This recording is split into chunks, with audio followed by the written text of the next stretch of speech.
There is no denying that it's been in the indie games where the boldest and most impressive ideas have emerged. So today, we're diving into the brilliant, the innovative, and the absolute must-plays. Sam from Gamers Review Games here, and in this video, we're talking about 10 awesome indies that released in 2025. Let's get into it. We're starting things off with an obvious one. Clair Obscur Expedition 33 was probably the biggest surprise in the indie game scene this year. Well, the doy, son. What made it stand out was that it looks and plays like a AAA release, despite being Sandfall Interactive's first game. Expedition 33 is about as stunning as it gets for an indie title, with that beautiful art style and environments being a key high point. The game features an innovative turn-based approach to the combat, with traditional strategy being combined with real-time dodging, parrying, and button combinations for attacks. Nice. So, for those of you that aren't into traditional turn-based combat, it means you're not just sitting around waiting for a round of attacks to occur after you've selected your moves. This made these tense moments in battle less like a roll of the dice, which makes you feel more responsible when you fall. The narrative is also compact and succinct, with a 25 to 30 hour main story, making it a much more bite-sized RPG, especially when compared to the many 100+ hour RPGs that are out there. Thanks, Japan. Every cutscene has a purpose, every line of dialogue is intentional, and the lack of filler content means that there is no faffing around during your playtime. You're not going to be going from one place to another to get 5 baguettes for Lauren so that she can make the family sandwiches, or kill the 10 beasties for Michel because he's absolutely pathetic. Any fetch quests here are short and used to encourage exploration of certain areas, not just to pad out your playtime. There is also plenty of customization options available, with character skill trees and equipable pictos allowing you to create unique builds. That is, without blowing it out of proportion and turning the game into a grind. There is also an array of outfits to go along with it so that you can proudly display your unique build and not just feel it. Admittedly, the game can be overly French at times.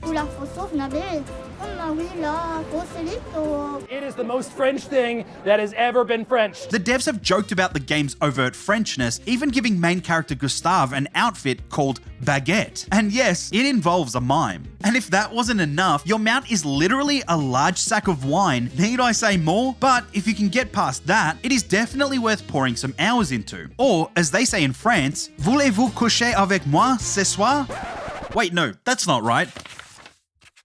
Ah, c'est magnifique, because this stylish RPG, despite all the berets and existential gloom, is honestly very, very good. Oh, very nice. Next up, you cannot talk about awesome indies without mentioning the Australian gem that is Hollow Knight. And with Hollow Knight Silksong having released in September, there is absolutely no surprise that it has ended up on this list. By now, anyone who has played the original title will know exactly what to expect. It's a challenging Metroidvania title that is as charming as it is punishing. The first thing to understand about this sequel is that it puts you on the chopping block right from the outset. Whilst the game is not insanely difficult, it definitely has a much steeper learning curve than the first game did. Basic enemies hit harder, bosses wipe you out faster, so it's a case of kill or be killed. This game throws harder challenges at you right from the start with much more ferocity. This can be painful when you initially dive in, but once you learn the movements of your enemies, you'll have a blast traversing through the 2D world whilst coming up against new challenges. Silksong also features a much more agile main character in Hornet. This makes for a much more fluid experience when compared against its predecessor. With new movement abilities such as the needle grapple, Silksong makes vertical mobility in particular feel much fresher and more expanded. Add to this an expansive list of creatures to encounter, with the game promising over 160 new enemies, and there is plenty to sink your teeth into in this 27-hour experience, or 58 hours if you're a completionist. Next on the list, Shotgun Cop Man may look like a simple 2D action platformer on the surface, however, it is anything but. Made by the same developer behind My Friend Pedro, make sure to check that out if you haven't, Shotgun Cop Man's premise alone will have you in stitches. You play as Shotgun Cop Man, and yes, that is a mouthful, as he descends into hell to arrest Satan. And as you would expect, the Prince of Darkness won't go quietly, so instead, you have to blast your way through hordes of demons and devious traps across various levels to catch him. If that wasn't enough, this precision platformer does have an increased degree of challenge, because it doesn't have a jump button. What? Instead, SGCM, because full name is too long, uses his shotgun to propel himself into the air or across the room. This turns your shotgun into your primary means of both survival and traversal. This might seem relatively straightforward, but when coupled together with the ever-increasing horde of enemies and challenges, it can become quite difficult, especially if you want to make it look super stylish. Some gameplay footage may make this game look like a simple glide through the stages, but the moment you grab your mouse and keyboard or pick up your controller, you'll recognize that it feels more like an awkward crawl through the levels, at least until you truly master the traversal mechanics. If you just continue to press the same button like X, X, X, and Y, Y, Y, and X, X, and Y, Y, Y again,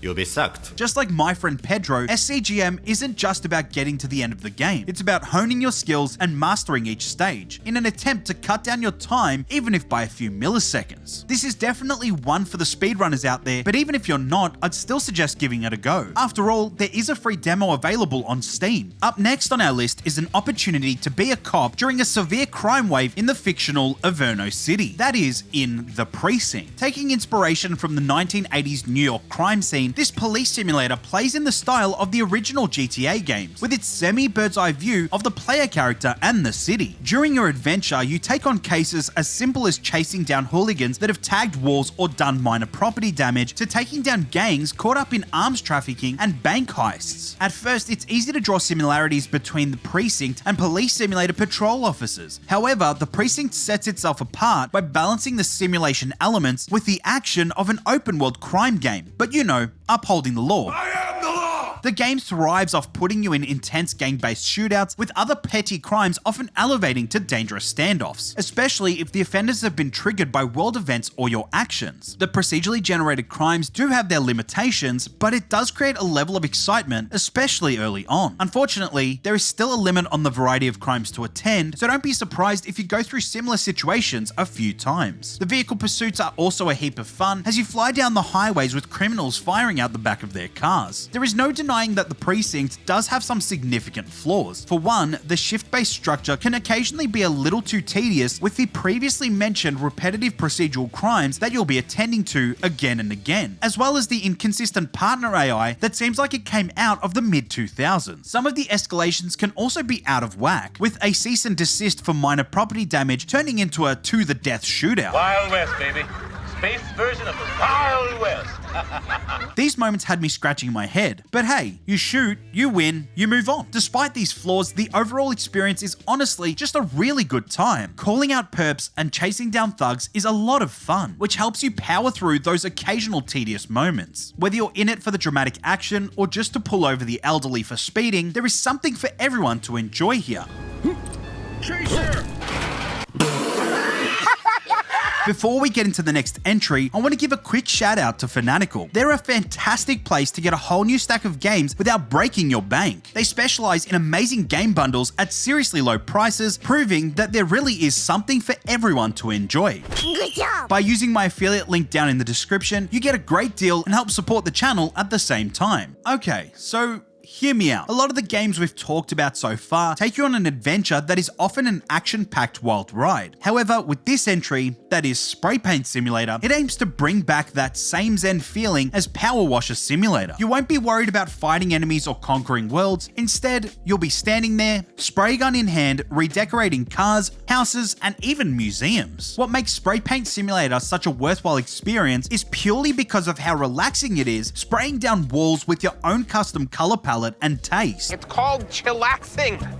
Duh! There is also a lot of creative freedom as to how you go about decorating any space. This is one of those games that may be a little hard to describe, as at the end of the day, it's a simulator where you paint things with a spray gun. That's fascinating. But if you get what's so enjoyable about PowerWash Simulator, House Flipper, or any other simulators of the same kind, you'll understand why Spray Paint Simulator is as good as it is. It's cool to see the level of customization available in this game as well. You can choose to paint freehand or section off areas to avoid paint bleeding onto other spaces that have a fresh coat of paint already. So if you're relaxing on a Sunday afternoon and need a title to match that vibe, Spray Paint Simulator is the way to go. This next entry is for those tactical shooter fans out there. If you enjoy the likes of Rainbow Six Siege or SWAT 4, then Ready or Not is definitely one for you. Moving away from the dolphin diving shenanigans of popular FPS franchises such as Call of Duty and Battlefield, Ready or Not offers a realistic situational shooter experience where you play as a SWAT team that enters high-risk scenarios to take down enemies and secure locations. This might seem simple enough on the surface, but what makes Ready or Not such a unique experience is that you can't just run and gun your way through the objectives.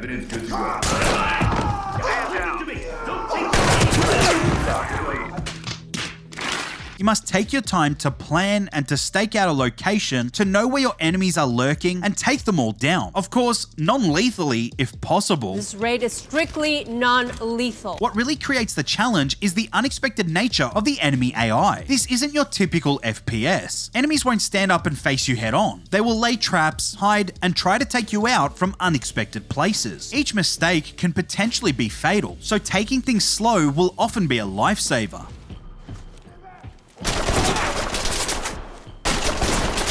You sneaky snail, what did you do?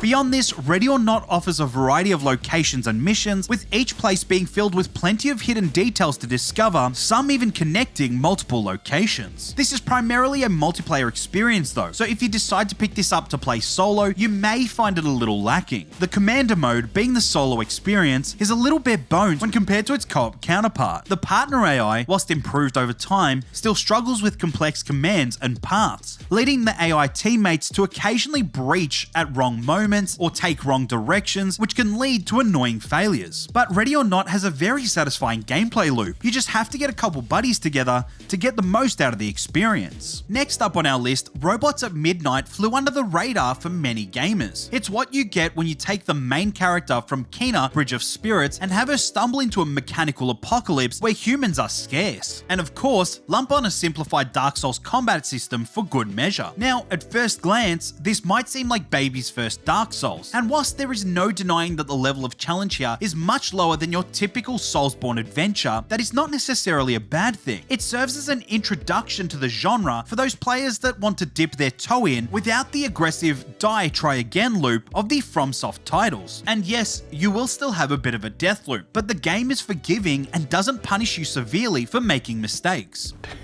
Yeah, boy. What makes Robots at Midnight a real treat is its vibrant retro future aesthetic, mixing a bit of 80s and 90s nostalgia with the aforementioned mechanical apocalypse. The stunning art design is delightful, balancing a colourful world with a desolate feeling landscape. Most of the machines you encounter will try to separate you from the living realm. Hasta la vista, baby. But there are still some interesting characters you'll encounter on the way. There may not be a whole lot in the way of a narrative, but there are still moments of entertaining dialogue to chuckle at throughout the experience. And we know how hard it can be to pull off intentionally hilarious dialogue. Anyway, more on that later. Admittedly, the game's biggest flaw comes from its short runtime. That is roughly 4.5 hours. It starts off a little slow, ramps up, and then just ends, which is a little unfortunate, as there could have been more room for expansion and visual storytelling. However, the 4.5 hours spent is an absolute blast, and with every encounter feeling decently fresh, you'll cruise your way to the finish with enough challenges and setbacks to test your mettle, but not enough to make you break your controller.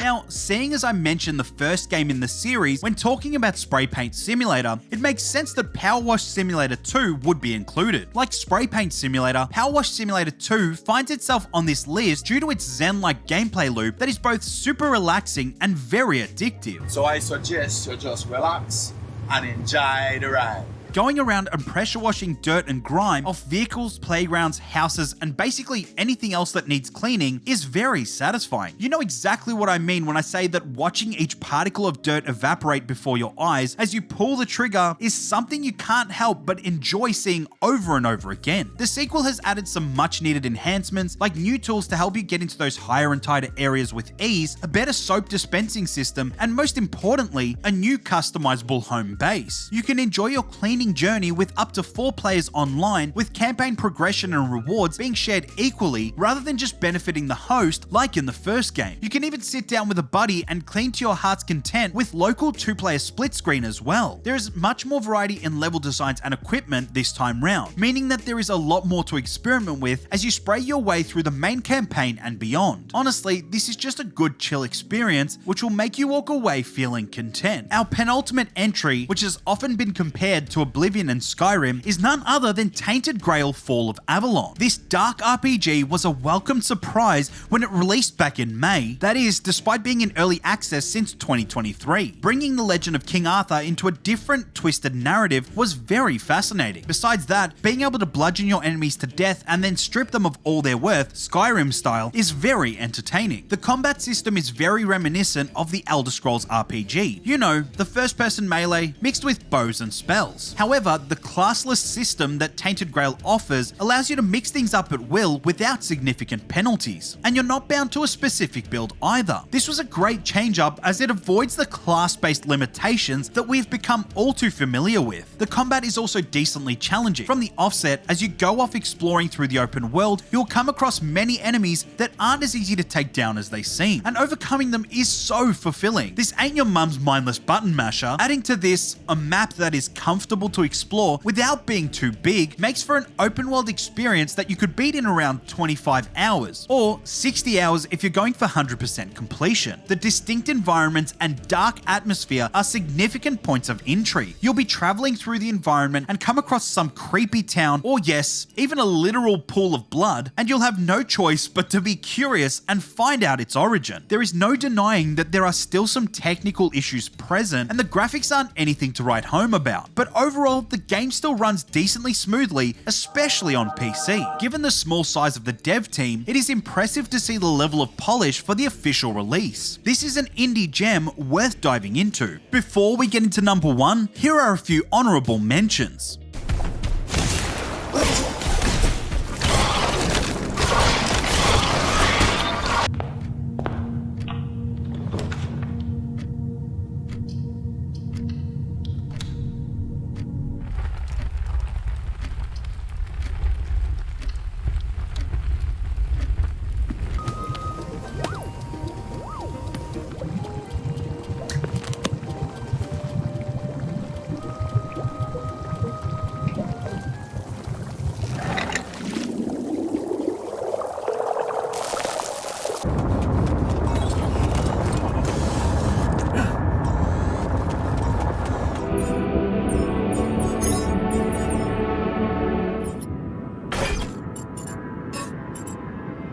For our final entry, Skin Deep is what you get when you combine the systematic depth and open-ended design of a classic immersive sim with the chaotic physical comedy of a slapstick cartoon in a lo-fi space setting. You play as Nina Pasadena. Yes, that is her actual name.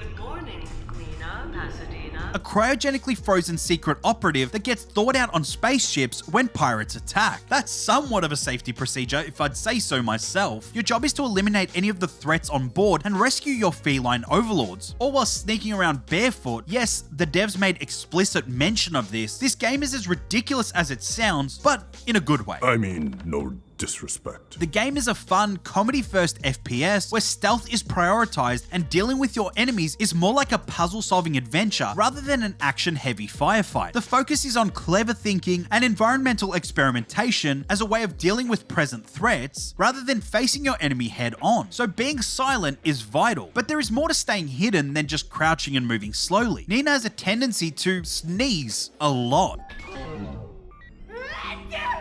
And just like in real life, if you're stealthing your way through a spaceship and sneeze near enemies, you may find them alerted to your presence and they may begin hunting you down.